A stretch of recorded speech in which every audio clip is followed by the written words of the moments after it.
Assalamualaikum warahmatullahi wabarakatuh dan salam sejahtera. Selamat datang ke Micro Credential UNIZA. Saya Dr. Marhasiah binti Rahim daripada Pusat Pengajian Sains Rehabilitasi Fakulti Sains Kesihatan Universiti Sultan Zainal Abidin. Modul ini dibina untuk anda yang berhasrat untuk memulakan langkah pertama bagi membudayakan gaya hidup yang sihat. Ia juga menyediakan informasi berkenaan aktiviti fizikal, senaman dan sukan. Dalam modul ini, ia merangkumi definisi dan perbezaan aktiviti fizikal, senaman dan juga sukan. Contoh aktiviti dan manfaat daripada kesihatan juga akan turut dibincangkan.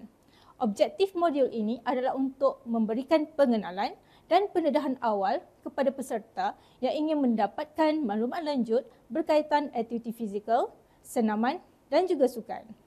Di akhir kursus ini, peserta akan dapat mengetahui tentang aktiviti fizikal yang dapat diamalkan dalam kehidupan seharian. Oleh itu, saya harap anda akan dapat menimba pengetahuan dengan menyertai modul ini. Jom sertai kami dan kami berharap agar anda juga dapat mengikuti kursus yang seterusnya. Jumpa lagi.